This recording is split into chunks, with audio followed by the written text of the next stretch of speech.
Hello, and welcome back to Zenin Fanfics. Today we're starting part 46 of an exciting series. What if Villain Deku became a teacher at U.A? If you enjoy this video, please like and subscribe for more content. The story we're featuring is written by Bloomer Bill on fanfiction.net. You can find all the relevant links in the description, so be sure to check out the author's profile and say hello. Now let's dive into the story. Mirai had not been having the best week, admittedly. In hindsight, when he first decided to find a successor for Yagi, he had not given quirks and the science behind them much thought. So, after the first disastrous meeting, Sir had to admit that he had not given the area as much credence as he should have. Something that should have been more obvious, since even BLD transfusions required more thought than if it was fresh. Since then, he purchased a few books on quirk science and felt much more comfortable about Mirio taking one for all. Admittedly, he could not cross-reference with the data Midoriya collected from All for One's testing. However, it seemed foolish to base their choices completely off of All for One's testing as well. Copy quirks were shown to have differences, sometimes major ones, in not only how they could copy a quirk, but in how easy it was for the person to handle, even within families. The Monoma family being the best case example from Japan. Between the twins, one could copy mutations, and the other emitters with transformations being a soft middle ground between the two of them. So, Midoriya's theory of one for all being similar to all for one might not be completely wrong, but it would also be asinine to presume that the consequences of transferring the two were the same as well. All for one traded quirks, and one for all moved a horde, two different things that should not be considered equals. Yes, All for One might destroy the brain if he moved quirks to different people without caution. But that did not mean that One for All would have the same consequences for its wielders. Making sure to do some more background research, though it was limited since the books that he bought were more general than delving into any specifics that he would want to understand. Unsurprising, since All for One and quirks that genuinely took and traded quirks instead of copying them were unsurprisingly rare. And he could not think of another example of a quirk that could be transferred like One for All. The book about antithesis quirks ended up being the most helpful in this regard, giving examples of bad quirk matchups, a fire and ice quirk being the example most used through the book, with a few mutation and emitters cases as well, which did unhelpfully confirm a few points that Midoriya had made, but not everything was considered fact in those books. And by the time for their second meeting, he thought he had built a decent case for dealing with any drawbacks the extra quirks would add to Mirio's diet, and he had already made decent work in getting Mirio up to the right level of muscle mass to handle the quirks. However, Midoriya proceeded to not let him even get the chance to even bring Mirio to their attention, much less explain why Mirio deserved to be the next wielder. But he supposed the blame was not solely Midoriya's there. He had felt slighted by what Yagi said about not having friends to rely on, which he begrudgingly had to concede was on him and not Yagi. Yagi had likely been referring to how his journey with One for All started when it was just himself and Torino, and before he managed to get himself a place as Yagi's sidekick, the only other person Yagi was close to was some man he worked with in college. It certainly was not a comment on his own relationship with Yagi, as he had taken it to mean at the time. Yagi would never speak one negative word about someone, even if they deserved it, which he would have. After reflecting on the matter, once Midoriya refused to allow the matter to settle and caused the meeting to end earlier than planned. Mirai had indeed crossed quite a line, even if he did not understand where Yagi's aversion had come from. As his friend, he should have at least apologized for breaking his word to Yagi before telling the man to give up his career. But Yagi's death in his vision had been so visceral that he could not help being consumed from the thought of it, and the desperate need to prevent it, even when the exact details of the death kept slipping from him, since he was not able to finish getting the vision. Such behavior was not unexpected from him. They had seen him lose his wits before dozens of times when he watched such violent deaths. Yagi had sat up with him more than once when they were unable to stop such horrid deaths. Deaths they could not stop no matter how much they tried. Still, even then, Mirai should have known to apologize later, once clearer heads had prevailed, and not needed a child to point out to him. And Mirai did have plans to do so. However, Yagi was thoroughly uninterested in hearing one from him, considering how quickly he fled from the room after Nisa dismissed him. Not that he could say he really blamed Yagi for such a reaction. Midoriya had induced a panic attack from him, by refusing to drop the matter, though he doubted anyone would punish the boy for it, or forcefully exposing one of Yagi's triggers to the forefront. Even so, Mirai could see that Yagi was not ready to talk about the day he had fought all for one and would respect that. And even if Yagi were ready to speak about that day, they would have to hold off until One for All was passed on. They could have that conversation later, and Mirai could properly apologize then. But Midoriya, unfortunately, brought a new concern to his mind and led to him doing his best to dig into Mirio's family history in order to make sure there would be no blatant hang-ups that he had not accounted for the first time around. And of course, there were no hiccups there either. His father was a fifth generation and had a less powerful version of his son's quirk, but his surrogate mother promisingly was only third generation and had a very minor glow quirk, so Mirio's genes would not have been too focused yet and leave plenty of room for One for All. The boy, though, simply would not leave well enough alone. Yes, Mirai might have been unbecoming in how he brought Mirio up, but how else was he supposed to get Yagi to reconsider being so rash with his choice of successor? However, that did not mean he could simply allow Midoriya to run his mouth and dare accuse him of something so hideous. How dare you, Mirai had tried to protest against such a slanderous claim. I dare, because from my point of view, you have spent the entire time you've known Togoda with the intention of grooming him to take inheritance. Or am I wrong? Midoriya spat back, glaring at him. You are wrong. Mirai confidently responded, glaring right back. Midoriya's eyes narrowed. Then I am sure you will not mind answering a few questions. Midoriya asked, a blatant attempt to bait him. Mirai scoffed gladly. He coolly responded. He had nothing to hide about his interactions with Mirio, and perhaps the others would finally stop taking and treating the boy's word as if it was gospel. Why did you offer Togoda an internship? Midoriya questioned straightforwardly. Mirai rolled his eyes. Naturally, I saw a lot of potential in him as a hero, he answered. Mirio would undoubtedly be one of the greatest heroes out there, and One for All would only take him that much farther in his career. You gave him advice and training that would only benefit him to be the hero he wants to become? Midoriya asked, crossing his arms. Mirai rolled his eyes. Of course, he replied. Mirio's wish to save at least 1 million people would be a much easier goal to achieve, since he would soon be capable of holding One for All. And you have not had contact with him outside of the 2 weeks he's interned with you. Midoriya pressed, tilting his head slightly. Mirai winced, his hands clenching slightly, aware his silence was more damning than he would like it to be, especially with how the others were all looking at him now. The training plans that I drew up for him were difficult for him, and he would often come to me for advice, especially for alternatives for his current diet. Mirai answered preemptively. So, Midoriya questioned. I gave him a way to contact me if he needed any encouragement in his training. Mirai told them, something that was not uncommon or even inherently an immoral action when some kids needed more help than others. Encouragement that he could not get from anyone else in his life. And Togoda was always the one who contacted you first, using a number that was your professional line and not your personal one. Midoriya demanded heatedly. Mirai could not help shifting in his seat. Yes, those questions would be very damning to him, taken out of context. Mirio had his father and his friends who could give him some encouragement, but he was a pro who had been in the business for over a decade now. So, it was only natural that his words of encouragement mean far more to Mirio. And maybe giving Mirio his personal phone number was not exactly his best move, but he did not keep his work phone on him at all times. Or him being the one to start most of their conversations by asking Mirio about his day and how his progress was going. However, it was important for him to stay on top of Mirio's development and training. You are purposely taking those things out of Mirai tried to defend himself, bristling slightly. Togoda has never visited your agency in person outside of his internships with you. Midoriya questioned, practically hissing the words out. Mirai clenched his hands. Okay, Mirai could not really defend that choice of his. He did have professional equipment that would cost Mirio hundreds to use at some expensive gym, but having Mirio come into his agency was not something that could be easily explained away with all of the questions Midoriya was asking him, especially since his agency was supposed to be more underground as an info-gathering twilight agency. Midoriya sked.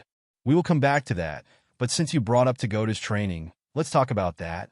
Midoriya told him, and before Mirai could try to defend himself. Exactly how much of the training plan you came up with for Dagoto would match up with Yagi-san's old one? Over 70%. 90.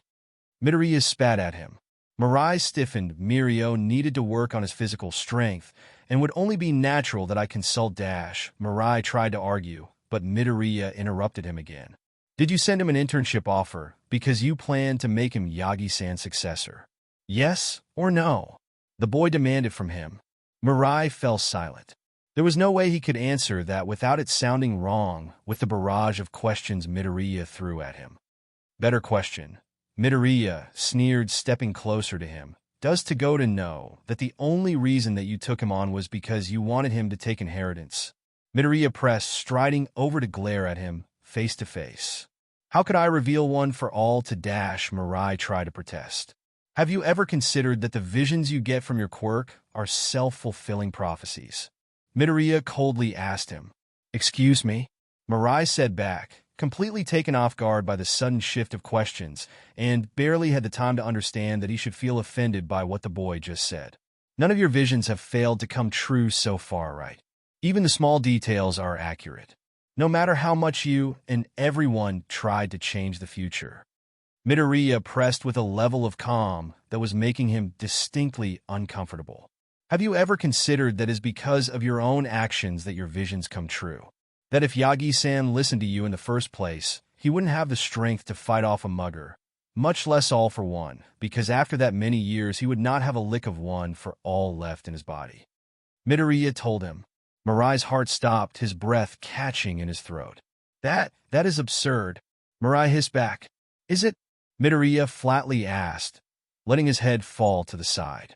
You know that all for one works with a man that is only called the Doctor. He has been able to find a way to make copies of quirks that can be given to Nomus the same way that inheritance is passed on. Midoriya suddenly brought up. Midoriya straightened up his head. Do you know that even with quirkless bodies that the people use for them normally end up brain-dead for quirks in because they aren't compatible, regardless of if all for one or the Doctor made the Nomo? Of course you don't. I haven't told you that before now. Midoriya hissed, his nose almost touching Mirai's now. So, if Yagi-san did listen to you back in the hospital after the fight and retired that year, passing on inheritance the same year, maybe, Midoriya supposed, you would have killed the poor sap you convinced to take inheritance, and Yagi-san would have been left powerless and stricken with guilt for killing that person. Left feeling worse than useless for years as he sat around doing nothing but wallowing in his misery until, surprise, surprise, all for one rose from the dead with Nana's brainwashed grandson in tow. Midoriya told him, with all the mirth of a vindictive child. And of course, how could Yagi-san ever think of not running in to help? Especially not after messing up everything else in his life. Midoriya said with a scoff. Then Midoriya straightened up and tilted his head. And this is a wild thought here, but do you know if your quirk works the same way on quirkless people as it does on quirk people? Midoriya brought up suddenly. What? How about we test it here and now? I doubt you have used your quirk on many quirkless people before. Go ahead and try it on me. Go on. Tell me my future, Sasaki. Midoriya dared, rolling up his sleeve on one arm and thrusting it forward. Mirai stared at the boy, completely shocked as his mouth opened and closed, his mind stumbling to catch up with everything that Midoriya was throwing at him. Mirai's eyes went down to the outstretched arm, a multitude of scars and discoloration and patches on the boy's skin. How Midoriya knew one of the requirements of his quirk was touch would be a problem for another time. Mirai reached forward, placing all of his fingertips on Midoriya's forearm, then locked eyes with Midoriya's, allowing his quirk to fire away. A buzzing hum filled his ears as white film overtook his vision. Expecting to see the boy in the office with him, and the other since he was focusing on looking to only a few minutes ahead of time, only to be confused as the color spread across the film, revealing a different scene altogether. Seeing Midoriya and Yagi at some trash-covered beach, a smaller version of the boy trying to push a fridge of all things with Yagi looking to be encouraging him. This could not be. Mirai forced his vision to look further in the future. The film becoming somewhat blurry. He was not sure how much further in the future, but it could not be more than a year, the cleanup of the beach done in full, and the boy stood on top of a pile of trash yelling out to the sky with Yagi grinning up at him proud. Mirai yanked his hand, breaking the film, and he was left gaping as he tried to reconcile what he had just seen. His visions had never been so far off before. But the scene he just saw had to be impossible. The first part showed a Midoriya that did not have the same muscles he had now, and neither version of Midoriya had the same scars Midoriya currently had, despite the fact it was supposed to be the future version of the boy. "Well, what did you see?" Midoriya questioned, raising a brow, bringing him out of his stupor. "You were cleaning up some beach with Yagi cheering you on a minute from now," Mirai answered, still feeling out of sorts. Midoriya blinked, remaining silent for a moment, then huffed. "Ah, you must have seen a future that would never come to pass." Midoriya guessed, a hand coming up to his chin, thoughtfully. "Time isn't straightforward after all. Dozens of timelines exist, and while you can reliably tap into our timeline when you see a quirk person's future, you can't with quirkless people," Midoriya said, thinking aloud. "We would need to have you look into my future a few more times to confirm whether that is true. But you clearly did not see my future," Midoriya pointed out. Mirai found himself merely staring at the boy. His visions were always accurate before now. To have one that was so blatantly not going to become true after so many countless years of them being 100% correct was unthinkable. But now there was doubt entering his mind. Yagi was quirkless like Midoriya, so there was a chance that the death he foresaw was he. Could he be wrong? "Hey, Sasaki, you can have your mid-life crisis later," Midoriya scolded him, grabbing his tie and yanking him forward slightly to drag him out of his thoughts. "We still have to talk about how you groomed one of my kids to be a god demon martyr like that blonde buffoon over there," Midoriya told him through gritted teeth, a thumb jabbed at Yagi. Mirai's mouth was dry. "I told you if I didn't like your answers, I'd make you wish that Nissen let me shoot you," Midoriya reminded him. "And I am not happy," Midoriya stated with a scene of finality. Honestly, Izuku wasn't quite sure what he was doing. One moment he remembered glaring Sasaki down. The next he was dragging the man through the hallways of UA by his stupid spotted tie, and the next time he blinked he was behind the main building across from Sasaki.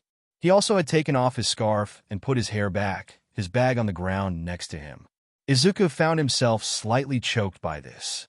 Part of him wondered if this was how Katsuki felt during his fits, being more of an observer of his body than being in charge of his actions.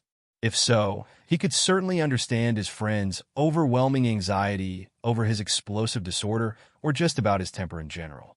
It was rather terrifying to lose control of himself to such a degree.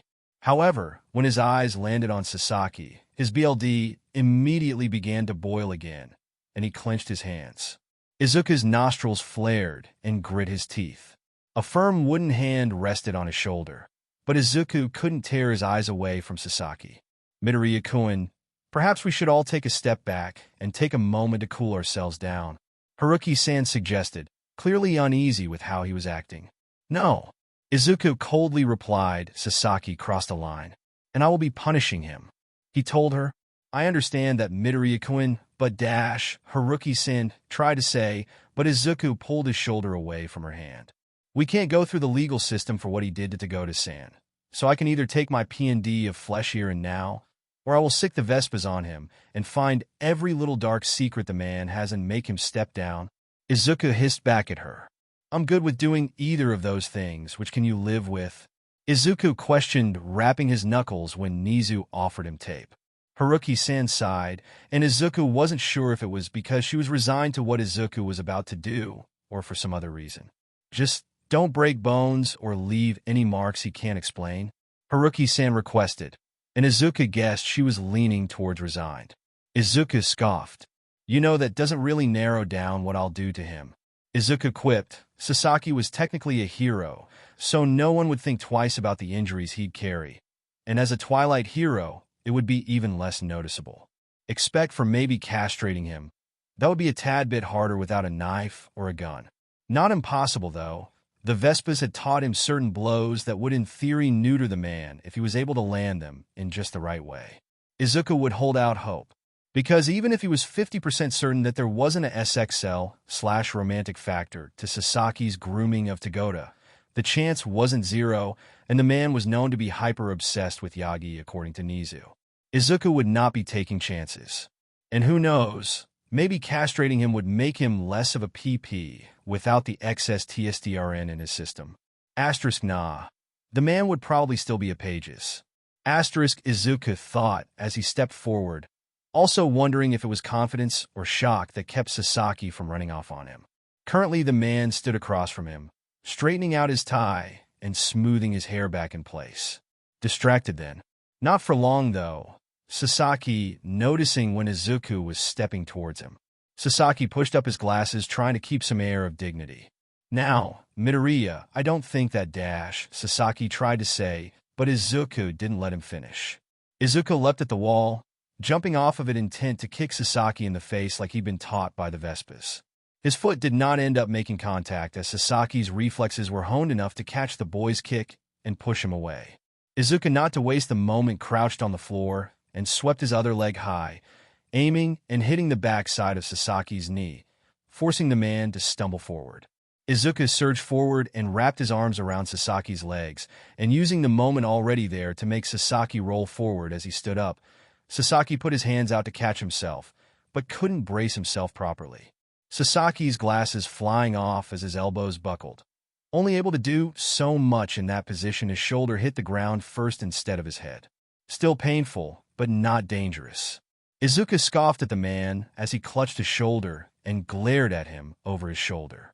We are far past talking this out, Sasaki, Izuku hissed, kicking the glasses away.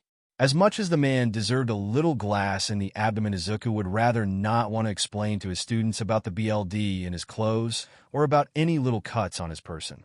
Now square up, Izuku told Sasaki before rushing him again. Sasaki, still disorientated and now without his glasses, was only able to scramble back to his feet and dodge Izuku's left hook, but not the secret jab from his right hand. And of course, since Izuku had struck the patellar ligament just right, Sasaki's leg jolted and kicked out without his permission, and Izuku took full advantage of that to again knock Sasaki to the ground. Wrapping both his arms around Sasaki's leg in the air and pushing forward so that Sasaki would land on his back, Sasaki, though, was prepared for this and managed to actually brace himself this time around. However, that was all he had time to do as Izuku released Sasaki's leg and jumped at Sasaki's upper torso.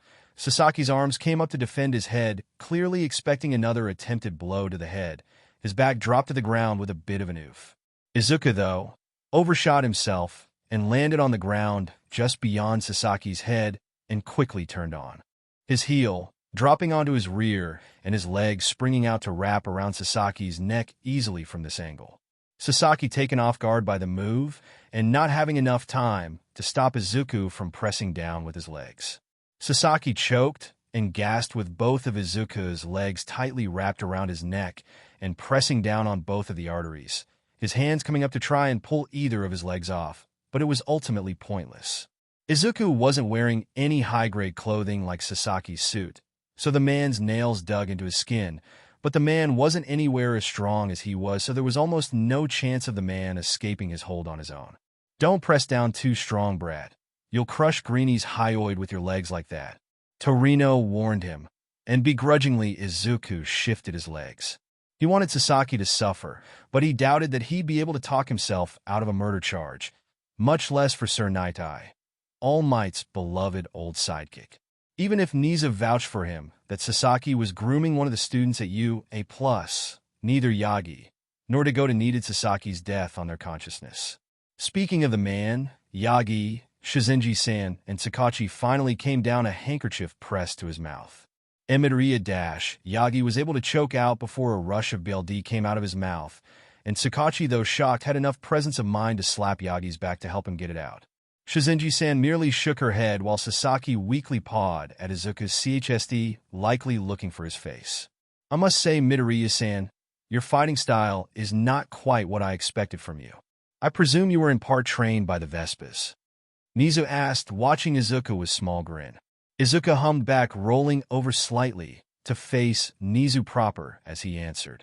If Sasaki's face ended up in the ground, that was just too bad. Yeah, the Vespas taught me a lot, so did many of my other students. I'm mainly sticking to the Vespas moves this time, though. Izuku informed him. Nizu's grin became sharper as Sasaki tried to, in a last-ditch attempt, try to tap out, probably getting closer to passing out. For Sir to have plausibly deniability that he was attacked by one of the Vespas, say in the course of investigation, no. Nizu guessed. I did not expect you to be so kind to him. Nizu said, chuckling after Izuku nodded his head. Izuku rolled his eyes and huffed back. I'm not. But Haruki-san said to not give him any injuries he couldn't explain away. Izuku told him, pouting slightly. Then finally Sasaki's body slumped, and he waited another couple of seconds before unwinding his legs from Sasaki's neck and was quickly back to his feet. Yagi and Sakachi both sighed in relief when Sasaki sharply inhaled, trying to get onto all fours at least. Izuku chose that moment to bring his foot down as strong as he could where Sasaki's kidney would be, and the man sputtered a gasp of pain. The air solidly knocked straight out of him, his hands going to cover the area. Izuku then grabbed the man by his hair and forced Sasaki to look him in the eyes. If I ever hear one word about you approaching or trying to contact Tagoda-kun again after today, I will do far more than rough you up, Sasaki Mirai. Izuku told the man, glaring daggers into Sasaki. And I assure you, if you ever try, not matter how, I will find out and I'll make today feel like a walk in the park. Izuku promised with his teeth gritted. Now get the hell of you, grounds before I decide to castrate you by hand. Izuku warned Sasaki, the man having regained enough sense to push Izuku's hand away and out of his hair, freeing himself from Izuku's grip. I believe it would be best for you to heed Midoriya-san's warning, sir. For neither myself nor the rest of the staff shall make any attempt to stop Midoriya-san from making good on it. Nizu warned, walking over to Sasaki with his glasses in his paws. Sasaki clearly wanted to argue, but the sharp, near-feral grin on Nizu's face, along with Izuku's glare, made Sasaki hold his tongue for once. The man simply taking his glasses, putting them back on, and stood up, brushing his suit off, and made his way to leave without further argument, thankfully. If a bit disappointingly. Was all of that really necessary, Midoriya-kun? Shizenji-san questioned, clearly annoyed. Izuku crossed his arms. Well, it's not like we could go to the police about Sasaki grooming Tagoda-kun, unless Tsukachin would be fine with us lying about him planning to sexually abuse Tagoda-kun. Izuku replied flippantly. Why would you jump to that immediately? Tsukachi exclaimed, clearly shocked like most of them. We obviously couldn't say the real reason for why Sasaki was grooming Tagoda-kun unless you're all cool with exposing Inheritance existence to the whole world, since this will not be a low-profile case in any way. Izuku pointed out, making Yagi flinch. So the grooming charges would be strong to make stick, since he can argue he was only doing his job as Tagoda-kun's mentor. Unless we very specifically point out how he's turning Tagoda-kun into a second all-might-like figure and spending a questionable amount of time in secret with the boy. Izuku explained flatly. Besides, I can't be 100% sure if there wasn't any romantic or sexually influences to Sasaki's actions, considering how obsessed everyone knows Sasaki is with Yagi-san. Izuku pointed out, knocking a lot of the air out of Tsukachi as he realized the truth in his words. I hate to be the one to defend Greenie here, but the man ain't attracted to kids. I definitely would have seen the signs if the F.er were before now. Torino commented. He doesn't have to be. Some pedophiles convince themselves they aren't because they've never touched kids and waited for their victims to be of age before finally being with them. It's rare, but eromania is a thing that men can also have. Izuku clarified for them. And in a grooming case like this, I won't take chances. Izuku firmly told them. A thick silence coating the air, as it seemed none of them wanted to acknowledge just how true Izuku's words could be. Whether or not his actions were driven by nefarious intentions or not, I do not think we can allow Sir to be around Tagoda-kun or any other student in good conscience. Nizu told the others. His visits will be very limited and under strict supervision from this point on. Nizu commented. Good. Izuku agreed, brushing his clothes off, and then moved to grab his things. I'm going to go clean myself up, then go teach my students. Izuku informed the others, slinging his bag over his shoulder. I'm sure that Nizu can fill any blanks in without me. Izuku said when Yagi raised a hand to stop him and continued on in search of one of the bathrooms. Izuku had a few signs of his tussle with Sasaki and did not want any of his students asking questions. Or worse, explaining that he actually fought with a hero, since that would get back to the Vespas in one way or another. And while he didn't want the man to walk away from this unscathed, he didn't think he'd be able to talk down from murdering the man, even if he deserved to disappear. Shuichi was rather glad that Deku's visit to the South Side was so soon after his discovery. What did someone even call finding out one of your friends was apparently a high-ranking villain?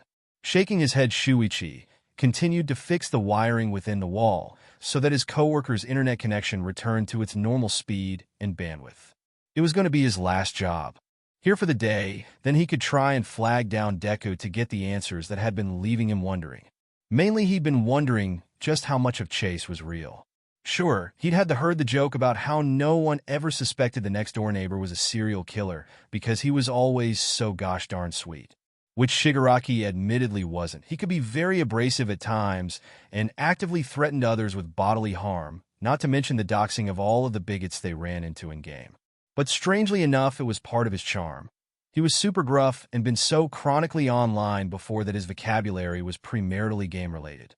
He just felt a bit too real, like someone that was equally burned by the world in the same ways that he had, and sure, he was bitter about it, but that deep down it hadn't stopped him from living his best life. With everything back in place, Shuichi closed up the wall and went over to one of the bathrooms to clean himself up and then went to grab his things, only to pause when he saw that Cottontail's files were still out. He'd probably feel bad about it later, but currently there wasn't anyone there to stop him, and he looked through the folders until he found the one he was looking for on Shigaraki. Shuichi carefully opened the file. A photo of Shigaraki, no doubt in work mode, wearing a black hoodie and had a bunch of hands all over him. He gulped at the sight and remembered why it was a shock for him to realize that Chase and Shigaraki were the same person. If he hadn't been the one to buy Chase that hoodie, he never would have recognized the hand-covered villain as his friend. The little Sun Wukong keychain hanging out of his pocket also helped to identify him. Shuichi's eyes glazed over as he read through the number of crimes Shigaraki had been believed to have committed. Venus weren't unexpected, nor the hacking. It was the murders, though, that took him out of it. From confirmed murders, 59 people, to the unconfirmed ones, 78 more. Some of the names familiar, from his own attempts to go behind bigots' back and expose them to their bosses, only to find out the person had passed away before he could get his chance. And now he looked at one of the pictures of the victims for a brief second, the splash of gore there making him close the file as soon as he could. The sight of the open ribcage enough to turn his stomach, and he couldn't help remembering one of the bodies back in Toga's murder den, and nope. Nope, not going to think about that. Shuichi very hurriedly decided as he put the files away and walked out of the HERD's den to go back home, waving to Ladybird as the man clocked in for night watch. The run home wasn't that long, and he did feel the creep of being outside for too long keeping up on him. Feeling his scales shifting as if they were shooting up like they were the hairs on the back of his neck, the feeling similar to when he was molting, like they were just much too tight and he needed to scratch at them. If he didn't, the feeling would just keep getting worse and worse. From his skin, crawling to the point of legitimately thinking that there might be something squirming around underneath his skin. Shaking his head, Shuichi saw he'd started unconsciously itching at his arm, missing a few scales now, and he rubbed the skin to ease the aches from scales pulled too soon, the soft skin under painfully exposed to the open air.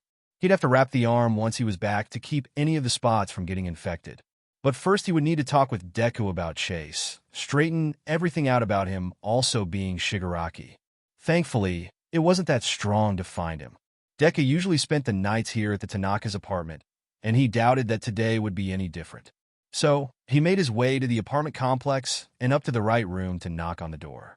Waiting long enough, he was going to knock a second time when Izuku opened up, blinked tired green eyes up at him. "Iguchi-san, do you need something?" Deku asked, rubbing at one of his eyes, pausing only for a quick yawn mid-sentence. Shuichi nodded, clenching the air to keep from picking at himself again. "I need to talk with you in private," Shuichi told him, quietly so as to not wake the Tanaka's dog. Deku stared at him for a moment, then nodded, carefully closing the door behind him, and the two walked up to the roof, disregarding the fact the boy was still in his pajamas since he doubted anyone in the South Side would actually care about that. The boy stared at him, waiting for Shuichi to start talking without there being any pressure to speak right away in his gaze. Shuichi had to steel himself with a deep breath before he found the right words. "I need some answers about one of my friends, the one you teach," Shuichi admitted. Both of them sat on the roof across from each other. Deku sighed. "So, you found out he was Shigaraki?" Deku guessed, and part of it stung, knowing that Deku had known, even if the chance of him not knowing was very small. Why did you let me stay friends with a villain? Or teach him when you know who he's working for?" Shuichi questioned, clenching his hands. It was one thing for Chase not to tell them about his secret identity, to either protect them or himself clearly. And yes, Shuichi did technically know Chase first, but Deku had to meet him and know who he was, so why would he work for someone like that? Deku, for the first time Shuichi could ever recall, looked back at him both sad and defeated. A look that was very foreign on the boy's face. "Given how you came across the information of who Shigaraki is," Deku began, implying that he was aware of Shuichi's new job, "then I think it would be best that I tell you everything." Deku finished taking on the air he usually did when he was wearing a suit. Shuichi mentally gulped, bracing himself for whatever answers the boy would give him. "I'm going to tell you this in order, starting with his civilian name first, Shimura Tenko," he explained. Asterisk, just how many names does Shigaraki need? Asterisk, Shuichi thought incredulously. And he was unfortunately born in an abusive family that was doomed from the start because they were already being watched by All for One. Deku sadly informed them. Shuichi's heart dropped in his chest. What? Why would he be paying attention to his family at all? Shuichi questioned, taken aback. Tenko's grandmother was a hero that got on the wrong side of All for One. And All for One is a petty bastard of a man that holds multi-generational grudges. So, naturally he was watching her family even after he killed her. Deku answered, his hands moving like they always did when Deku was explaining something to someone.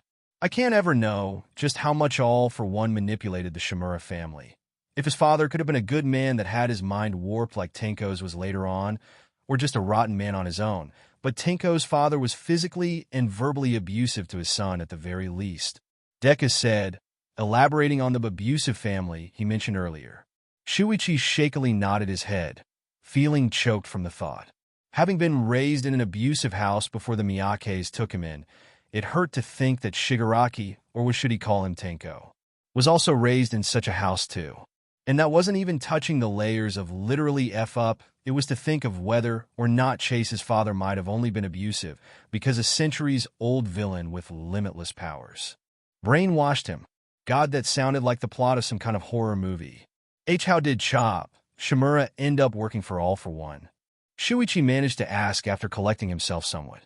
Deku's eyes dimmed, and he hung his head. "Did you know that Shimura Tenko was born quirkless?" Deku asked back, his tone like he was reciting a little fact he found in trivia book. Shuichi stared at the boy confused, his mouth opening slightly. Chase had a quirk. He'd seen the man get rid of their trash with it before, much to the chagrin of Miles, who'd hiss at him for public quirk use. And Shuichi had seen a picture of one of Shigaraki's victims. "But he has one," Shuichi finally choked out. Green eyes that were normally so bright were much darker than normal with the way Deku held his head when he met Shuichi's eyes. "Tenko got a quirk at the same time most late bloomers do, but he was never born with it," Deku told him. Shuichi felt like his brain was melting as he tried to understand what Deku was trying to tell him, his mind stubbornly refusing to make the connection for some godforsaken reason. At least until Deku spoke again, and the final piece fell in place alongside his heart. If he did, then he would have had either a floating quirk or air manipulation like everyone else in his family. Shuichi couldn't breathe for a moment. All for One put a quirk in him, Shuichi realized, and Deku confirmed it ruefully. And I'm sure you can imagine the carnage that would happen when a formerly quirkless boy in an abusive household is given a quirk so wildly different from everyone else in said family. Deku said as tears began rolling down Shuichi's face. Because he could imagine it. And with each new idea of how Chase's family could have fallen apart one day in front of a toddler version of Chase left him feeling absolutely gutted. So, like any child would, Tenko ran out of the house begging everyone he ran into for help while covered in their BLD, Deku continued to explain. But All for One made sure that no one would help and that anyone that ran into him quickly forgot it. leaving Tenko crying in an alley, and so desperate for help he'd go with the first person that offered their hand out to him. Deku further told him, Shuichi had lost his voice in that moment. His vocal cords to tied up with his emotions to mutter even a syllable as the boy continued to detail the tragedy for him. From there, all for one used both quirks and carefully manipulation to ensure that Tenko would grow into a hateful and shallow villain of a man called Shigaraki Tamura, whose whole being was focused on tearing the world apart. Deku said mournfully, but he wasn't that. Shuichi wanted to scream. Shigaraki would never have encouraged Miles to become a hero like he wanted to be or drop thousands of dollars on whatever stuff made them so happy, and he certainly wouldn't have helped him dox every one of Miles' bullies instead of flat-out murdering them. But there was just one thing he couldn't have predicted to tear his plans apart. Deku commented, "What?" Shuichi was sure his face asked for him, since Deku answered a moment later. That for how deep he'd buried Tenko in mind control that he'd ever still be able to reach out and cry for help in his own roundabout way. Deku told him, a hint of light returning to his eyes. Or that Tenko would reach out to you of all people. Deku added a moment later. Shuichi's breath got caught in his throat. But Chase never dash, Shuichi sputtered, his mind racing trying to search his memories for even a hint of a secret SOS that Chase could have given him, and coming up blank. He didn't. He just asked you if there was anyone that could help him learn more. Deku countered with a soft smile. Shuichi stared at Deku in disbelief. Chase had asked if there was anyone that could tutor him, and he remembered making a comment that Deku-Sensei would be a perfect fit to help him. And it only took me a couple of weeks to figure out what was happening behind the scenes around Shigaraki, and with some help slowly start to pull him out of the brainwashing. Deku further explained, moving closer to Shuichi. His CHSD feeling far too tight suddenly, and only being numbly aware on Deku's hands on his shoulders. And now we can save him. There is a plan in motion already to save him. One we can't tell anyone about, especially not Tenko himself, since he's still too deep in the fog. Deku told him, his words helping to ground him as he began to shake. But we are going to save Tenko, and it is all thanks to you, Shuichi. Deku set his eyes teary as he stared at him with such gratitude it left Shuichi feeling utterly choked. He remembered once, so very long ago, when he was still a toddler, that he wanted to be a hero like the one he saw on some foreign channel he randomly found one day. That someday his parents might look at him with the same all the children on the TV looked at the larger, scaly man. It was crushed very early on, but the longing to be able to reach out and be able to help someone still clung to him somewhere in the pits of his heart. Had he really somehow done that for Chase? Deku, as if reading his mind, took his head in his hands. Once you told Tenko about me, Shuichi. You became the hero Tenko had always dreamed of saving him since he was 5. Deku said with such heart-wrenching sincerity Shuichi couldn't help but believe him. And it was all too much. Shuichi collapsed into Deku's arms, openly sobbing as he buried his face in the boy's CHSD. Later the next morning, after a fitful night of trying to sleep, Shuichi woke to the sun just starting to rise and the feeling that his room was far too cramped. Shuichi, still groggy, then got up and walked outside the apartment to get some fresh air. It took him a few moments to notice. Between the pleasant warmth from the sun hitting his scales and wind blowing just enough to make his hair flutter around his face, somewhat to understand what he wasn't feeling. That for the first time since his birthday, being outside didn't make him feel like ripping his scales out. When he did, he'd shed a few tears and be unable to stop himself from chuckling. Funny that finding out he'd helped to save his friend from one from the most powerful villains of all recorded history for him to finally overcome some of the terror that Toga struck in him. That somehow, by simply holding out his hand, had been enough to keep his friend from being fully consumed by the monsters around him. This knowledge settled under his skin like some kind of armor built from softly forming pride. Was this how Deku felt? Was it how he was able to argue straight to the faces of some of the most dangerous gangs in country without wavering? Shuichi couldn't help smiling at the thought. It would be just like Deku. Shuichi took a deep breath and looked out over the horizon, a litter of broken or run-down buildings, and the few nice-looking new places colored by the rising sun's light. Another feeling blooming in his CHSD that had him tightening his grip on the railing. He was Chase's hero, and he'd helped Chase start on the path to escape from the hold all for one had on him since he was a child. But the job wasn't done yet. Chase still had a long way to go before he could be rescued. And what kind of hero would he be if just stood by and waited? He was a member of the herd, gosh dang it. He was Orb Weaver, and he'd use every single thing the herd taught him to scour the internet to help save his friend. Shuichi couldn't help a smirk. Maybe Dobby's nickname for him wasn't so far off. He was no Godzilla after all, but he seemed to be holding his own against the same kind of titan that the king of lizards would have fought. Maxu thought he was pretty decent when it came to his awareness. Came with his quirk after all. It would be strong for him to make a projectile follow a target if he couldn't see that far, or worse, was near/farsighted. He also had a way of noticing things most didn't. Hypervigilance was common in sight, or eye-based quirks. Bullet Jacker had taught him that years ago, and it made enough sense to him.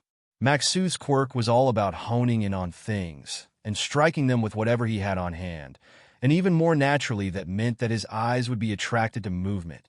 Any movement, no matter how small. Nearly got diagnosed with ADHD for it when he was younger and couldn't filter his attention. A lot of downsides back then, but he was able to really help the kids that did have the disorder since he was able to understand in a way most couldn't. Maxu's hypervigilance also made him pretty good at reading people. His eyes honed after decades of watching the tiniest of twitches in faces and subtle shifts in body language to clearly read intent. So, with all of that in mind, Maxu would swear till he was blue in the principal's face that someone F up. And whoever they were, they F up bad. Cause Midoriya was pissed. If he didn't know the boy as well as he did, he'd pretend to pray for mercy for the poor sap that crossed the boy. But he did know the boy, as well as anyone could in only knowing each other for a couple of months. And the list of things that actually put a bee in Midoriya's bonnet was pretty short, plus it was cut and dry. 1. Shitty counselors, especially court counselors. 2. People F with kids. 3. People F with his students, doubly so if they weren't out of their teen years. For bigotry of any kind. 5. Genuine psychopaths that just like to hurt people. All of those things upset Maxu too, and he could always empathize with Midoriya when he ranted about the idiots that had court counseling licenses. But Midoriya wasn't annoyed or frustratingly exhausted over the world being what it was. No. As soon as Maxu came into work and entered the teacher's offices, he saw right away that Midoriya was straight up pissed off. Midoriya was doing a fair job of hiding it physically, bar the steadfast scowl, but the waves of murder rolling off the boys were strong to mistake for anything else. Maxu knew something was making the boy angry lately. He wasn't sure what and didn't want to get on Midoriya's bad side by sticking his nose where it didn't belong. Learned that lesson with Aizawa before, and he wouldn't fancy Midoriya giving him a reminder. However, Maxu also had never seen his young coworker so livid before, and it was kind of scaring him, if he was being honest.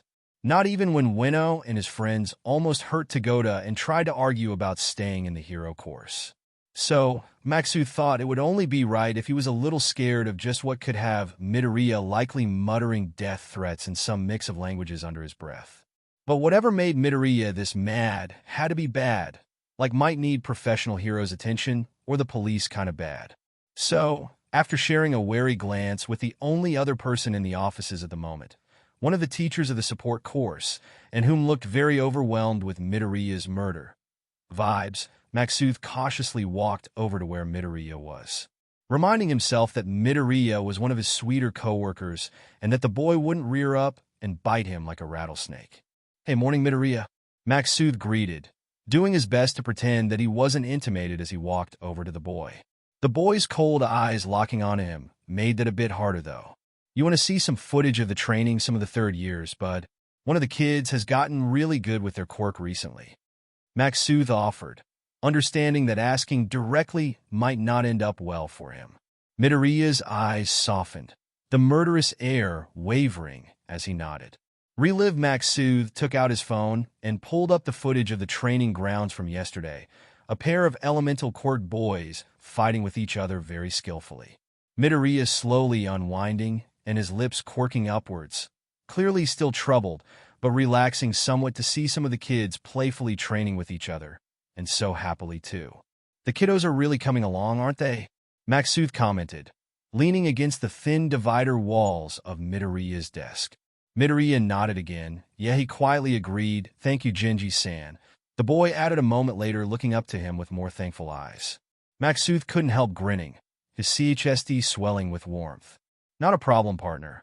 And you can just call me Suds. We're friends now, ain't we? Maxuth told the boy. Midoriya, startled, slightly looking up at him for a moment, with wide eyes blinking a few times. Why, yeah, friends? Midoriya softly agreed, looking completely in disbelief as he said it. Then he hurriedly went back to his books, likely flustered. Maxuth had to hold back from chuckling Midoriya's reaction and walked over to his own desk. He forgot a lot of the time that Midoriya was younger than the students, especially with how the boy acted, so the few times when Midoriya acted his age were rare and oddly, but utterly wholesome.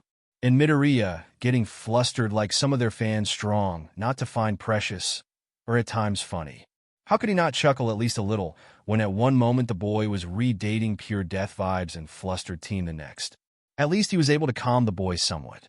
Unfortunately, Midoriya's mood was quickly returned to his earlier sourness, which, considering whatever made him pissed, was pretty bad. Maxuth figured that any mood boosters would be temporary. At least until the issue was resolved. Maxuth hoped it would be soon. Nizu, Shizenji-san, and Haruki-san also knew of whatever the problem was. Haruki-san trying to comfort the others about Midoriya's attitude. But both Nizu and Shizenji-san seemed pretty upset over what was going on. Tentatively, Maxuth decided that asking about what was wrong directly would not be in his best interest. If he could help, then Nizu would have already tapped him and brought him in on the situation. And as much as he wanted to take Midoriya on in the shooting exercises, Maxuth did not want the boy to snap at him.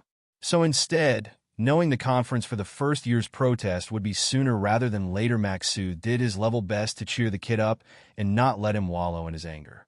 Telling him some stories back from when he was an undergrounder like Aizawa, or showing him a couple of fan letters from kids that were just the sweetest. And after seeing him do so, more of his coworkers got up the nerve to also try and lighten Midoriya's mood. Majima being the second best at it by coming to Midoriya with some of his requests from his support gear company, legally consulting with the boy as a court counselor, and the boy clearly deeply enjoyed working on the problems Majima brought him. Others did their best too, though. Kiyama pestered him about his costume ideas for the students. Yamada asked Midoriya for some help learning Russian, so he could better help Gromova cause. He was looking forward to her interning with him again next year.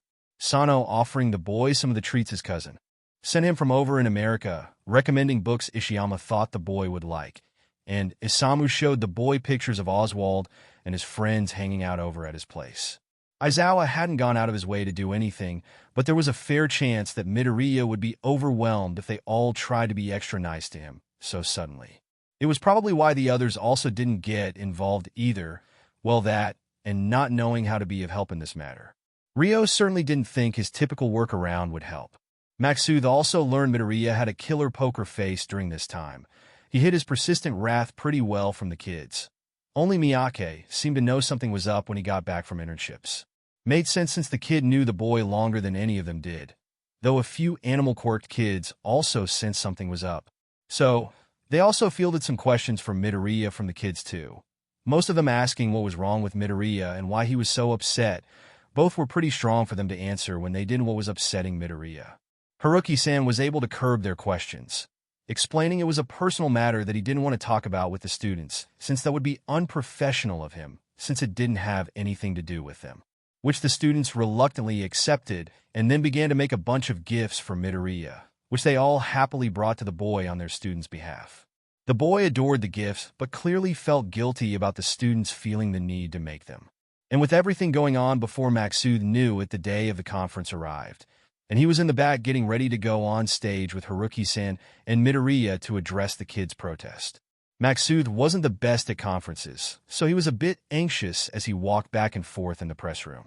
Interviews were easy, just talking one-on-one, but having a good chunk of people lobbing questions at him was a whole other animal. Haruki-san and Midoriya were less stressed than him by a mile, and the two of them clearly noticed. Maxuth-san, come over and sit with us, Midoriya asked gently, taking him by the arm to make him stop pacing. Oh, sure, buddy. And I told you to call me Suds, Maxuth told him, letting the boy lead him over to one of the couch in the room. Midoriya turned red in the cheeks. "All right, suds, and do you want something to nibble on before we go on?" Midoriya offered, sitting down and taking out a tin of cookies from his wonder bag. Maksud had seen all sorts of things come out of Midoriya's bag, and he was convinced it was a quirked product. "Nah, maybe after the conference. This is a bit strong to get this on just right for cameras." Maksud answered, tapping the side of his mask. Midoriya nodded. "Okay. Do you need anything else then? Something to keep your hands busy, maybe?" Midoriya asked, putting the tin away. "No, buddy, I'll be fine. Just ain't a fan of crowds." Maksud assured, patting Midoriya on the shoulder, the boy pouting back at him. Their phones all dinged, and that was their cue to leave for the conference. "Thanks for the offer, buddy. Let's go and get this over with," Maksud commented, walking out with all of them. The two of them following Haruki-san out of the room and where everyone else was waiting for them. Getting in line with Nizu and one of the lawyers from UA's legal team, then marching out and sitting down in their seats, letting the crowd snap their pictures. Then Nizu stood up, introducing himself and each of them before opening the floor to questions. Too many questions being asked at once, only to be silenced with a look from Midoriya, skillfully using his anger to make most of them quiet down. "I thought we went over this the last time. Either act like the grown working adults you are, or we will have you escorted out," Midoriya sternly told the reporters. Maksud sighed internally, grateful that he did so. "Good. Now remember to use your manners when you ask your questions and wait to be called on," Midoriya scolded, rubbing some salt in the wounds. "The one with the snake quirk in the back," Haruki-san said, pointing towards the back. "Can I ask what is UA's official response towards the student protest during the first year's part of the sports festival?" The person softly asked. "We fully support the students' choice to protest, and the UA staff currently speaking has no plans to do anything about their behavior, as there was nothing about their protest that can be considered inappropriate," the lawyer, a woman named Xana, answered. The young woman in the front, green hair, Nizu pointed out next. "How can you say their behavior was appropriate? They didn't respect the festival and were very malicious to the crowd," the woman demanded. "Because we at UA don't teach our students to stand by in the face of bigotry," Haruki-san flatly responded. "Regardless of whom is being discriminated against," Haruki-san told them. "The man over there with the feathers," Haruki-san pointed to. "There are concerns from the general public that Midoriya teaching, that he's being malicious to the students because they're quirked and will mistreat the students because of this. Do any of you share dash?" the man asked, but Maksud couldn't help laughing, unintentionally cutting the man off. "Apologies, folks," Maksud quickly said, biting his tongue to keep from continuing to laugh. "But that's a load of horseshit," Maksud told the crowd, waving his hand dismissively. Maksud placed a hand on Midoriya's shoulder since he was sitting next to the boy. "Midoriya-san here is by far the most supportive member of the staff, and that's one of the reasons the kids were so offended on his behalf," Maksud told the crowd. "Why Midoriya-san would sooner be struck by lightning, hit by a truck, and swallowed whole by a land whale right here and now than ever mistreat any of the students," Maksud jokingly told them. Midoriya couldn't stop himself from smiling over at him, on gratefulness in his face, making Maksud grin himself back even if the boy couldn't see it. "Now let's move on to the next question. Y'all with the bowler hat there in the middle," Maksud said. "Are you really going to let your students continue to disrespect the heroes that are currently in the field?" the person questioned. "The only people that would be targeted by the protest the students held were those that were bigots that were actively discriminating someone from a minority," Haruki-san answered, leaning forward slightly.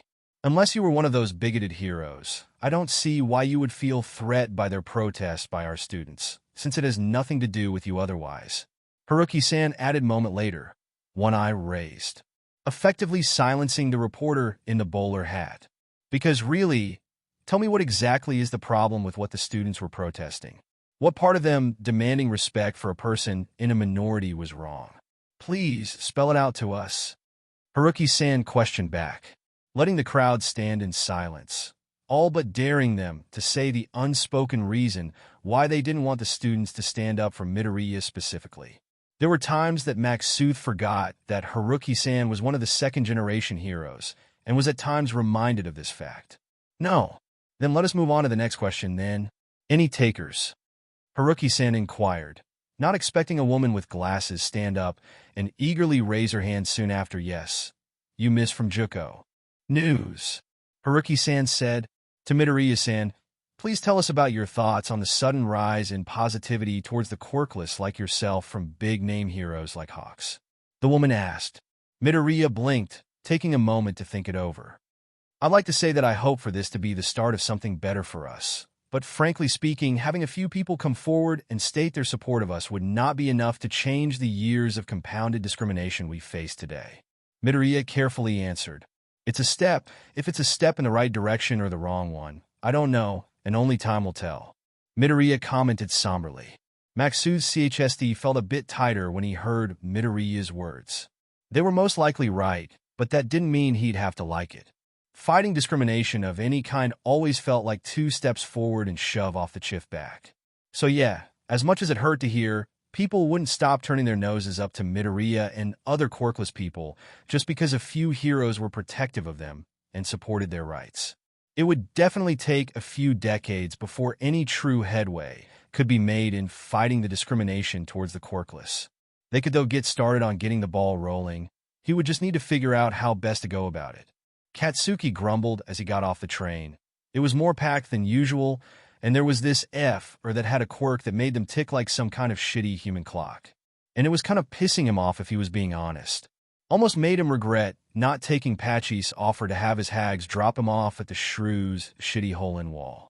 But he had his noise-canceling headphones for this exact reason, and he just walked on so he wouldn't be late for his session with the Shrew. Taking them off when he entered the studio, which let him hear the Shrew's sucky attempt at a cheeky greeting. If it isn't my favorite blonde nutcase, right on time like always Blondie. F off. Katsuki spat back, without any real heat, and flipped her off as he dumped his duffel bag off at the designated spot and got ready to make some pottery. So how was class today? The Shrew asked him, not turning away from the large pot she was making. It wasn't annoying. The idiot behind me ain't tapping his pen on his desk as much as usual, but I had to spend most of lunch cramping chemistry in Apache's head. Katsuki told her as he grabbed a lob of clay. Katsuki settled at his favorite pottery wheel and got to work just molding the clay. He didn't have anything in mind this time around.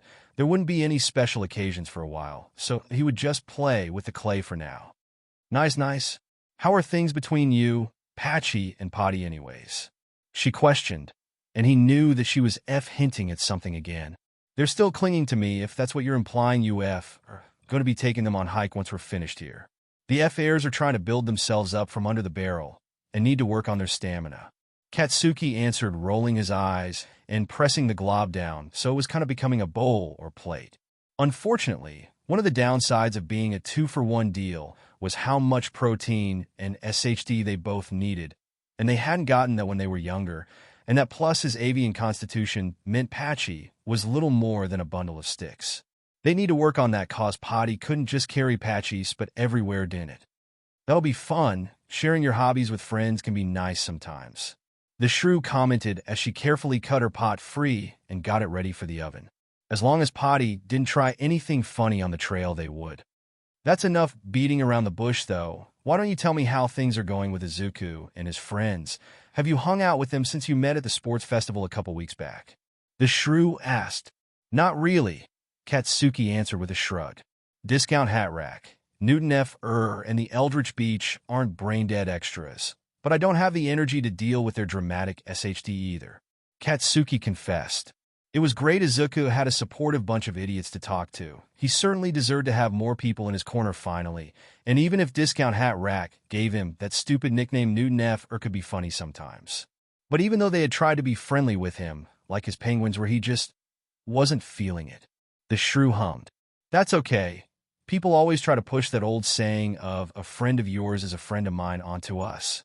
But that doesn't mean you should force yourself to be overly friendly with Izuku's friends if you really don't want to be that with them. She told him, I know that, and those idiots seem to be taking the hint. Aside from Newton or sending me your PSS poor memes every couple days, they leave me alone unless we're going to out or some SHD. Katsuki spat back, reshaping his glob to what it once was. And what about with Izuku? You said you were talking again. The Shrew inquired. Katsuki scoffed. If you mean with sign and text, then yeah. Still can't risk opening my mouth around him, though, unless I want to call him a Deku to the F or his face again. Katsuki informed her, glaring down at his misshapen glob before putting another one onto it. Which F sucks, by the way. I want everyone to hear me roast the damn nerd for the bullshit he pulls. Katsuki added, scowling. The pains of being a smartass. You poor boy. The shrew teased him, making him growl and flip her off again. Still, though, how do you feel about how your relationship with Izuku is progressing since you've been in regular contact now? She pressed, returning to the original question at hand. Katsuki sighed. I don't know. I'm glad the dense shrub is back in my life. It ain't like when we were snot-nosed brats, and sure as this HD ain't like a few years ago, but if I know, I don't think we're ever going to that close again. Katsuki tried to explain. I can tell Izuku wants to be that BFF CRP, or like brothers again, but there's too much SHD from before now that I just can't let him be that close again. Katsuki admitted, letting his head hang. Was he happy to being in a little SHT's life again? Hell yeah. But was he emotionally or mentally capable to handle being more than Izuku's friend? F no. It was strong enough to be around Izuku's dumbass friends knowing they weren't aware of what he did to Izuku. Something he planned on correcting that misconception pretty F quick since Izuku couldn't be bothered to. And yeah, he set out to reconnect with Izuku that he wanted to go back to before they started fighting, and it became corrupted by all of that toxic SHD. But now, after being with Izuku again, visiting him on Thursdays sometimes and texting him on other days, he just couldn't. He couldn't look at Izuku without thinking about all he did, the nerd, of all he put him through, or could put him through again if he let himself forget what he did. There was just too much history between them for Katsuki to ever feel completely safe alone with him. It was part of why he felt like he couldn't risk opening his mouth around Izuku. It just isn't F safe. Katsuki firmly told her before smashing the globs to help mix them, perhaps with more force than was necessary. For who? The shrew asked. Who the hell do you think? For me, you shrew. Katsuki snapped back. Okay, have you talked with Izuku about reinforcing boundaries or told him what you want? The shrew asked. Not yet, not the right time. The nerd's busy with something and ranting about but grooming one of his students. Not the time to tell him about my CRP storm of emotions. Katsuki replied, shaking his head. He never thought he'd see the day when Izuku would send him curse-filled rants of promising to castrate someone. But he had the screenshots on his phone for proof, or embarrassment marshal on the nerd. I can tell him later, when he won't ducktail with me telling him to stop being so clingy. Katsuki added, it's not like he's hanging off my arm or making me feel like I need to bash his head into a wall. Katsuki explained. And he wasn't. Izuku was real respectful and SHD about his boundaries, letting him take things at his own pace on this weird trip to being friends again. Katsuki only knew that Izuku wanted to be best friends with him again because of how long he knew the nerd, and the was the worst at lying to the people he was close to. As long as you take care of yourself first, Blondie. The shrew told him, you did hurt him in the past, but you've worked your butt off to not be that person and shouldn't put anyone else's mental health above your own. The shrew insisted with a nod. Katsuki sked. So, moving on from your interpersonal SHD, how are you feeling about you? She inquired, looking over the lumpy glob of lopsided clay. He scowled back at her. The F do you want me to say? Katsuki questioned, and the shrew just shrugged back at him. How about with it comes to touch? You got yourself a pet now, don't you? The shrew asked back. Katsuki rolled his eyes. Murder Lord is a goddamn fish, and I've never touched him before. Katsuki corrected. Yeah, but this is the first time you've had to look after another being before, and I want to know how you're holding up with that. She said before getting back to her pottery wheel, starting on another large pot. The air sucker ain't dead if you care, and I've been cleaning his tank once a month. Katsuki told her, flatting his glob to make it into a bowl instead. Murder Lord, the stupid-looking betta the penguins insisted on him taking after the festival, was kept in a little tank on his desk, with a gravel picked out by his hag, and his old man gave Murder Lord a little aquatic plant. And the dumb F would just bob in the water and stare at him when he did his homework. If he ran into Murder Lord about the occasional dickhead, then that was no one's business than his own. How the hell a fish could actually look judgment though was F beyond him, but Katsuki would swear to high heaven that Murder Lord could glare at him, and he would always give Katsuki stink eye for being so loud. Well, excuse him for using his quirk in his own god-demon room, you shitty fishman for PP fighting. Okay, I'll stop digging Blondie. Just know I'm proud of you for doing as well as you have. The woman told him, patting him on the shoulder with her tail, since her hands were covered in clay. Yeah. Go choke on a PP, you shrew. Katsuki spat back, focusing on the bowl he was making. The woman laughing back at him. Finishing up with his cleanup, he took off his shoes to put his hiking boots on. He'd be going straight to the trail after picking up his penguins. Katsuki took a train back down to where his birds lived, putting on his noise-canceling headphones just in case there was another dickhead that ticked like a clock. Walking down to where they lived and knocked on the door. The non-cocktail of their hags answered. Oh, Bakugo-kun, you're early, she greeted with a smile, turning back into the house. Fumikage, Suddy. Bakugo-kun is here. She called over her shoulder, having to move away quickly after when Potty came racing out behind her and pounced on him. Bakugo. Potty cheered strongly, nuzzling his face, the brush of shadowy feathers against his cheek. The cool feathers leaving a soft, tingling feeling behind, and their claws were more solid forms of a phantom chill, sending a shiver down his spine. Not that he'd ever admit it. No, he just jutted his chin and sked. There weren't many people that could touch him safely after all, Potty being one of the few he knew that didn't feel any side effects from touching him, the fact their body was made of shadow probably being the main reason. If you don't let me go, I will blast you back to Patchy's body, you second-rate muppet. Katsuki threatened, and Potty cooed back to him and instead settled on his shoulders like a cat would. Patchy came over to the door, CHSD moving slightly more from rushing to grab his things, and Katsuki took a moment to examine Patchy's outfit. White t-shirt, which would be fine if he brought some sunscreen. The jacket hanging around his hips would be light enough to keep from overheating if he put it on, and was most likely more for Potty's sake than anything else. The old jeans were sturdy enough, but Katsuki had a scowl at the rips near the knees. Fashion choice or not, it was stupid. The boots he was wearing, though, needed to be retied if Patchy didn't want to be tripping over himself. And the backpack was also shitty and falling apart. Okay, you little shits, let's go. We're burning daylight. Katsuki told Patchy, grabbing him by the arm and dragging him with him to the nearest bus stop. All right, of course, Bakugo. Patchy sputtered, tripping over his own feet before quickly following after him. Katsuki rolled his eyes, letting go of Patchy's arm and instead shoving his hands in his pockets and taking a seat on the bench. You bring enough water and SHD, cause I ain't carrying your dumbass down the mountain if you collapse. Katsuki warned the boy. Yes, Suddy and I carefully looked through a few different guides for beginner hikers to pack what we'd need.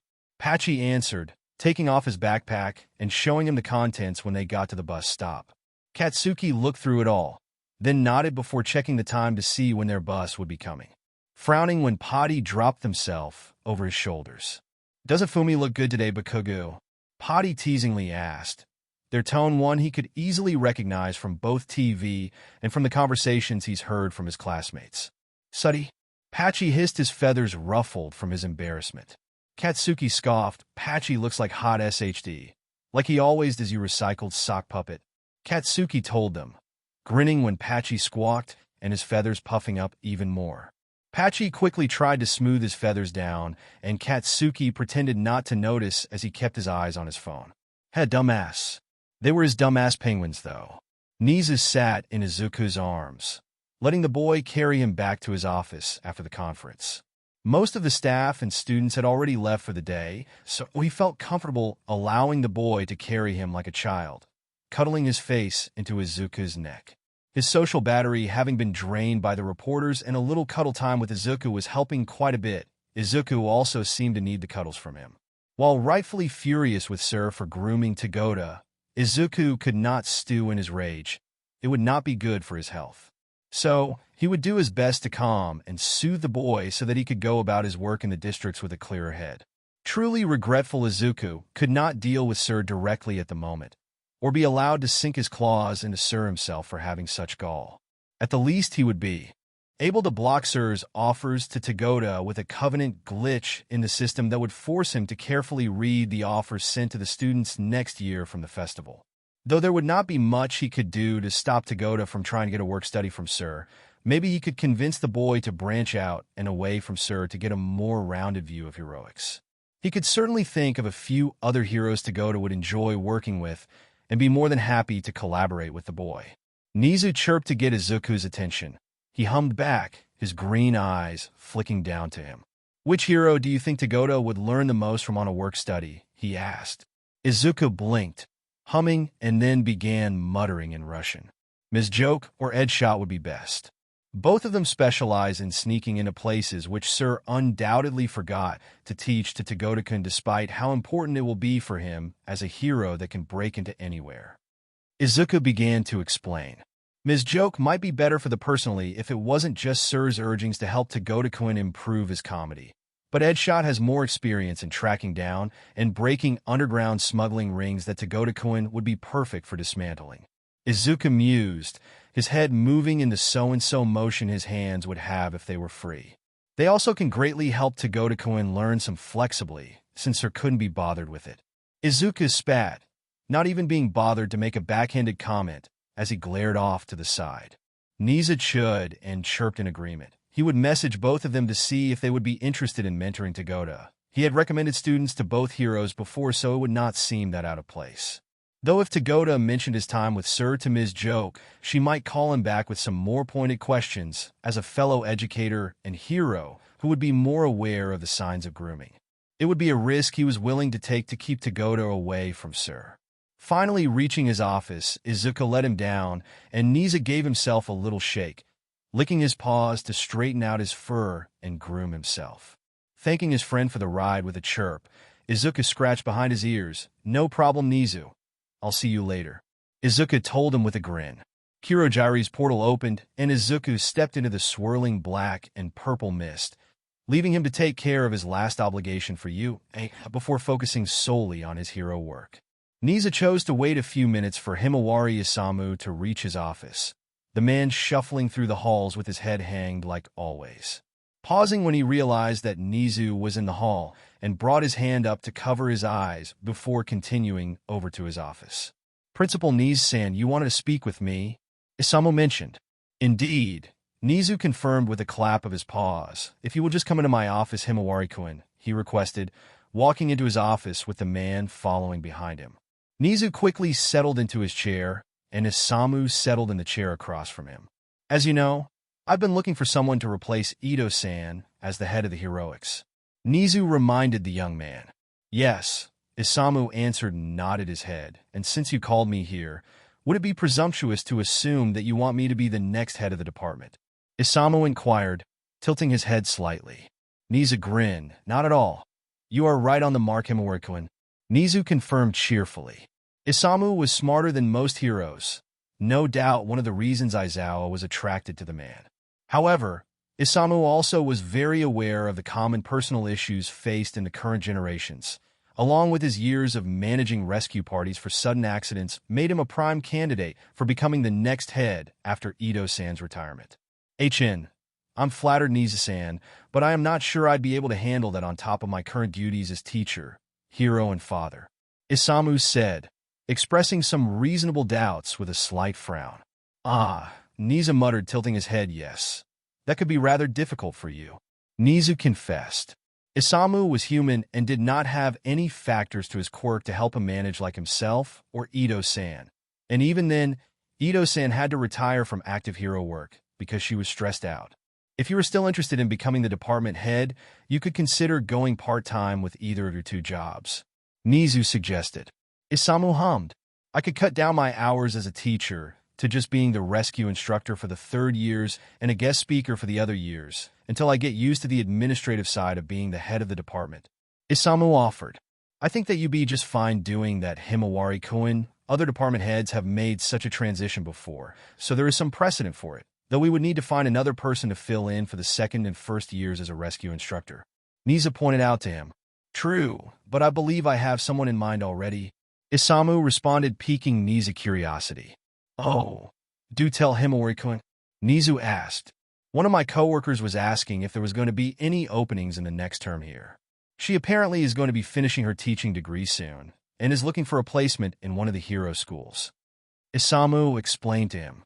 How fortunate, which of your collages is interested in teaching? I would like to run a background check before making any decisions on hiring them. Nizu requested, folding his paws and keeping his tail at a calm sway behind him. You've probably heard of her. She's the space hero. 13. Isamu answered. Oh, Nizu had. Izuku spoke highly of her work and how thankful he was that one of his friend's childhood heroes was actually a good one. And 13's work was exceptionally good on the field, which was no surprise since she got herself a degree in field medicine and worked as a rescue hero part-time after leaving high school before moving on to full-time hero work. She would certainly be a wonderful addition to the staff. Ah yes, she's made quite some headway since she debuted. If she passes the background check, I shall be more than happy to extend an offer to her to join our staff here. Nizu informed Isamu. It would be more of a formality. Izuku's word was more than enough considering the things he could find with the Vespa's network, and he had never spoken one ill word of 13. But he would need to do the legwork for the board to not be so anxious. Isamu smiled. Well, if my replacement is settled, I would be more than happy to become the department head for heroics, though it would probably be best for me to remain on as 2A's homeroom teacher until the end of the year, to keep from confusing the students. Isamu suggested. Naturally, 13 can also shadow you for some of your classes to get used to teaching here, since I doubt they covered rescue training wherever she got her degree. Nizu agreed, feeling rather pleased with how well this was turning out. Being able to pick a competent and caring person for the department head and having a replacement for him already lined up and waiting for the transitional PRD. This meeting was going much better than he had hoped. That would be preferable. Would you mind telling me if there are any changes to my benefits when I become the head? Isamu inquired, his head slightly off to the side. Of course, Himawari-kun, there will be a 10% increase to your yearly salary for starters. Nizu happily began to detail for him. Bring out a contract for Isamu to examine for himself. Ainen sighed after searching through the aisles for a third time, before accepting that the shop was out of her favorite flavor of Purian Blue and decided to pick between either peach or extra berry punch cans. The puffy pink pillow, the brand's mascot, was sleeping on the peach. Cans eventually sold her, and Ainen grabbed a six-pack before headed to the dairy aisle to grab the last thing on her list, a half-gallon of milk before heading for the checkout. Waiting patiently in line until it was turned, her ID already out as she was expecting the small alarm for her Purian Blue cans. Can I have your ID, miss? The cashier asked, and Ainen handed it over without any fuss. The teen inserted her card in the machine. A ding of confirmation, and the card was handed back to her. Thank you, miss. Will you be paying with cash, check, or card? The teen asked since that was the final item. Card.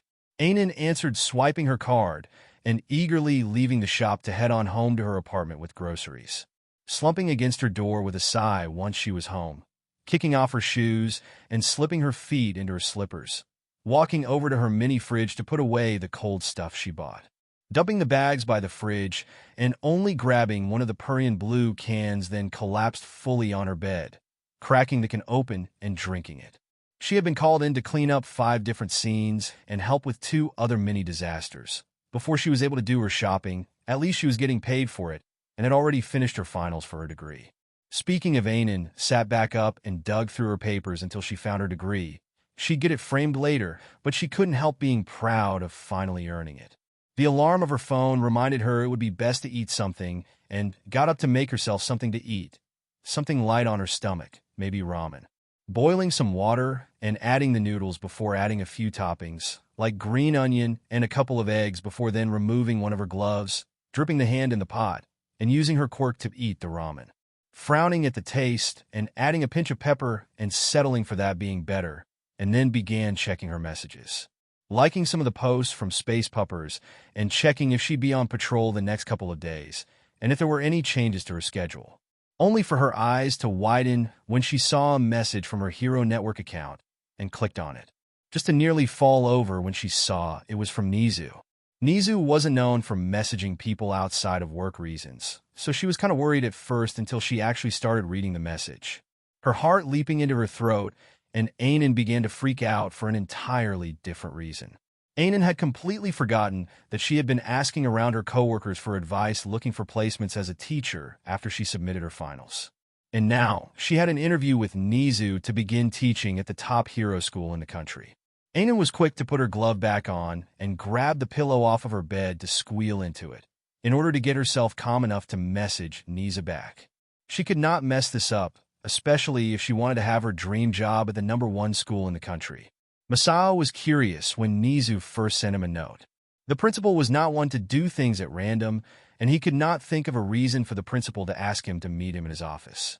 Masao was even more curious when Hato asked around their friends if they also got a message from Nizu to attend a meeting with the principal. It turned out that all 6 of them had been asked to go to the same meeting, and in the days leading up to said meeting, Hato spent a lot of time speculating on what the meeting could be about.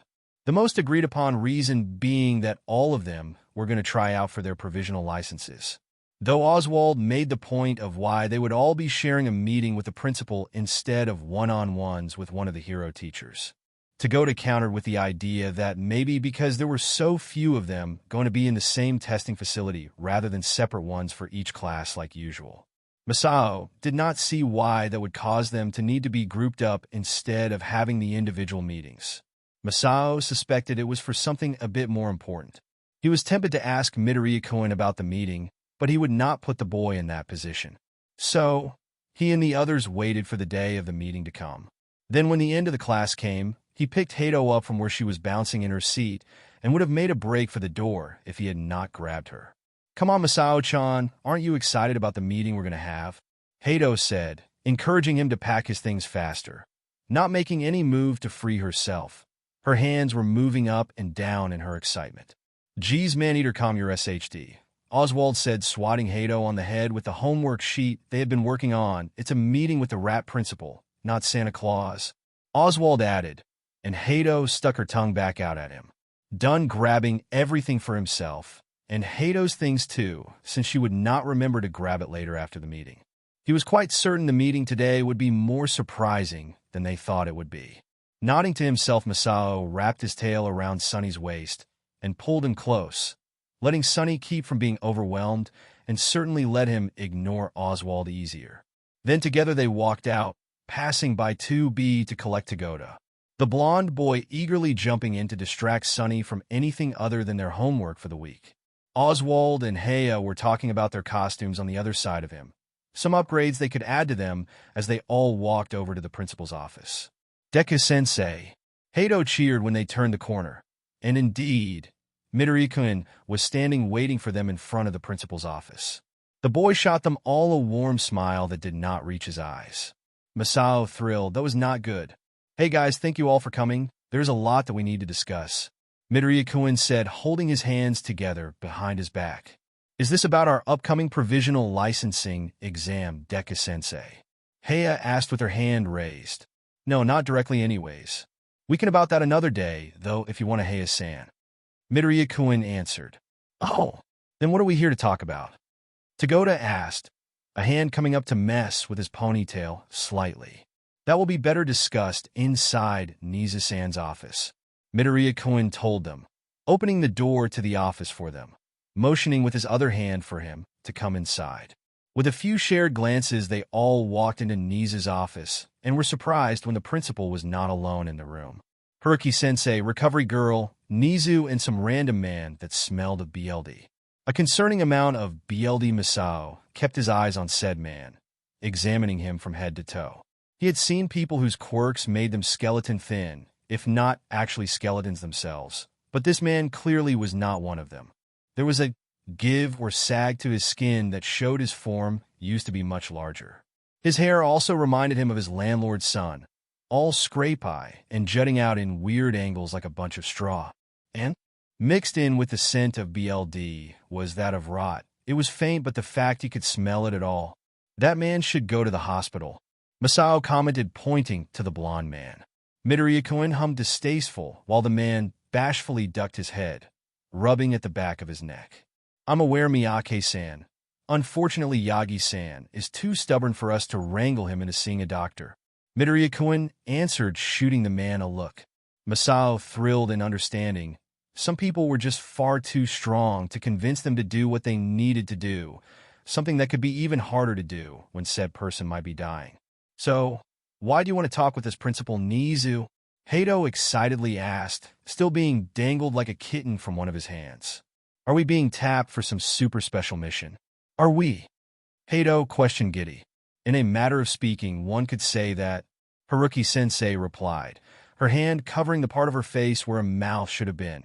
Like doing so would help cover up her wheezy chuckle. Wait, hold up, really? There's a secret op going on, and you're tagging us.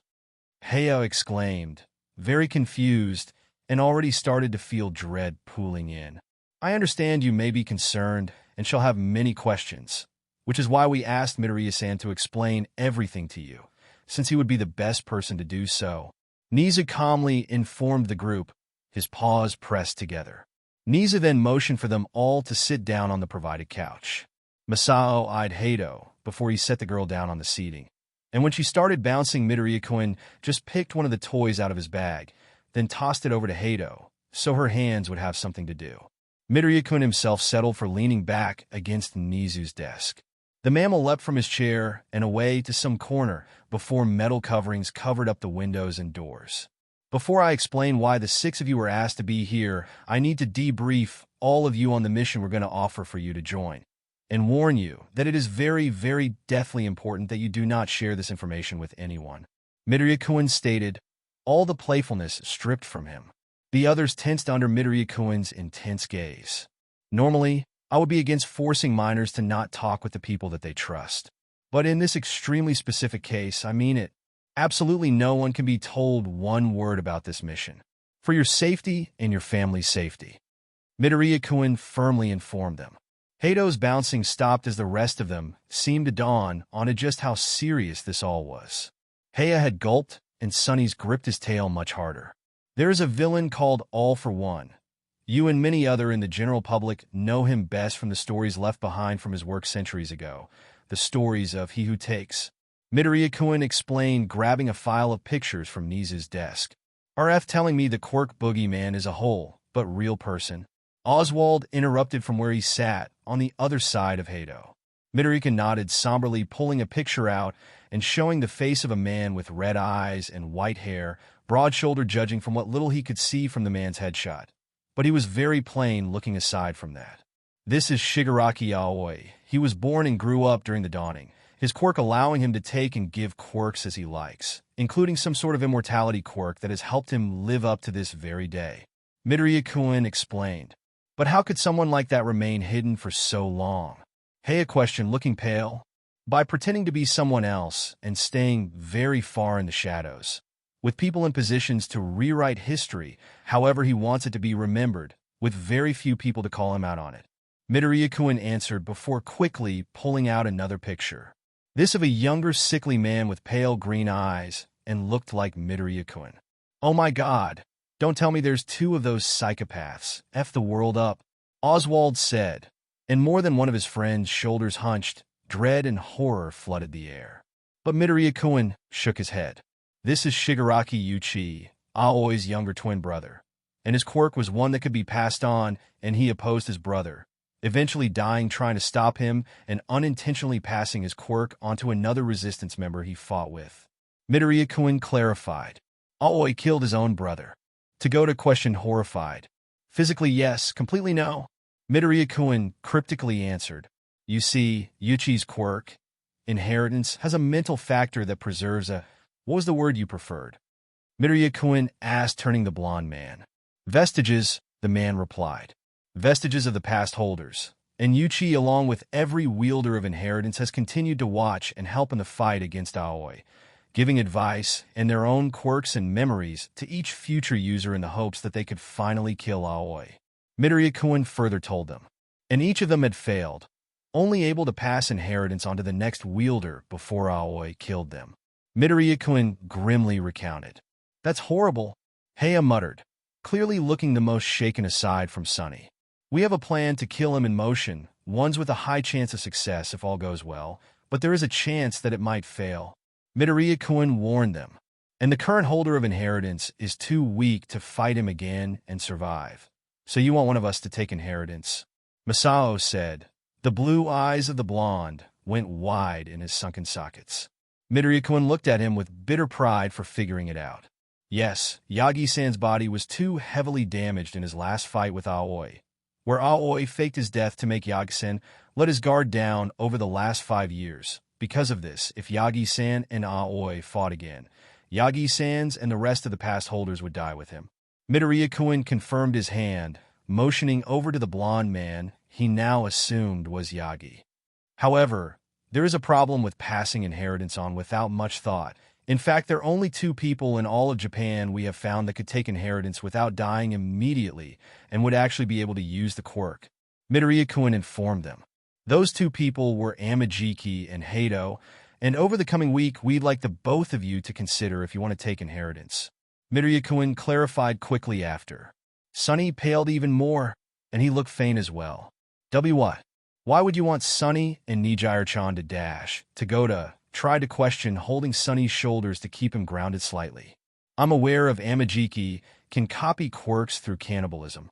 Midoriya-kun flatly told them, causing his friends freeze. Because of this, there is a good chance that Amajiki would be able to fully adapt to inheritance, since to be passed on involves consuming a piece of the current holder's DNA and leave him with no side effects to speak of, with a diet plan that would counter any damage if he does still face the side effects. Midoriya-kun detailed for them. Then he turned to Hato. And you know why I think you would be a good candidate, Hato-san? Midoriya-kun said more quietly. Thought Hato swallowed thickly all the same. That being said, we didn't want the 2 of you to feel pressured to take inheritance. This is a very dangerous thing we are asking you to consider, and that isn't even taking into account the massive mental burden we'd be asking you to deal with on top of that. Midoriya-kun solemnly told them. That is why we asked for all of you to come here instead of just Hato and Amajiki, so that regardless of your decision, you can look to your friends for support without tiptoeing around them. Midoriya-kun informed them. It will be strong enough for you all since we've already told you not to speak with your families about this. We couldn't ask you to keep this from each other, as well at the risk of alienating yourselves from your friends. Midoriya explained further. Thanks so much for that, Deku-Sensei. Really makes us feel better about all of that bullshit. Oswald said, hugging himself, and without there being any venom in his words. This is all very overwhelming for you all. I understand, and I'm sorry it had to come to this point at all. Midoriya told them, indeed looking miserable as he did. That is why we insist that both Hato and Amajiki take a full week to consider and think about if they are willing to take inheritance. And if you have any questions about the drawbacks or the history behind the quirk, any of you can ask me, Nizu-san or Haruki-san at any time. Midoriya-kun promised. Masao raised his hand. Yes, Miyake-san. Midoriya-kun asked, what if by the end of the week of consideration, they both wanted to take the quirk? Masao inquired, a scenario that was not that likely given Sunny's nerves, but should be asked regardless. Nizu's ears perked, and Yagi-san looked puzzled. Given the nature of how the quirk is transferred, it is possible for both Amajiki and Hato to become holders, though I cannot say for certain since passage to 2 people has never been attempted before. Midoriya-kun answered, after a moment of consideration. Yes, speaking of that CRP, how does this bullshit quirk get transferred? Oswald questioned, his hair twitching irately. The method of transfer is via DNA, normally through consumption. The type is not limited, and Yagi-san is healthy enough for us to draw the BLD needed for the transfer without complications. Midoriya-kun explained, waving a hand. Yagi, though, balked. Wouldn't it be better to use a hair or something? Yagi questioned. Midoriya-kun, and he gave Yagi a look. No, the hair itself is dead, and the only DNA that would be viable would be at the root, and we might need to yank over a dozen hairs before we would get one good for transference. Masao countered. Not to mention, much less sanitary than a few drops of BLD in a drink or something.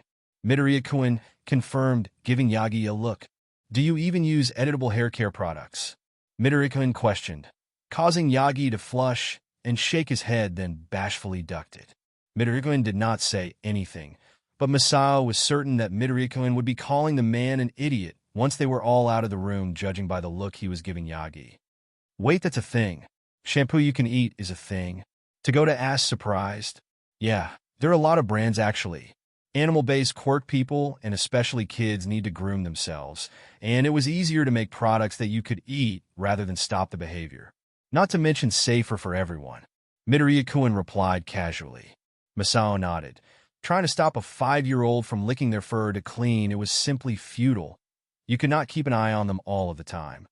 Is there anything else you want to ask us about inheritance? Midoriya-kun inquired. Heya raised her hand. Would they gain the other user's quirks?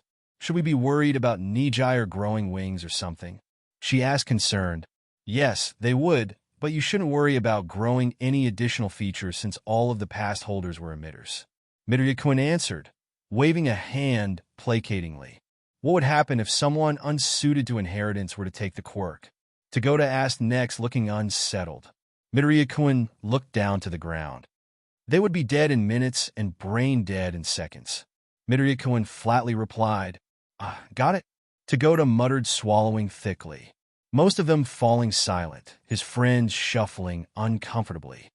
I think it would be best to end the meeting now, Midoriya-kun told them, pushing off from the desk. Please talk about this amongst yourselves and ask us every question you want answers for during the week.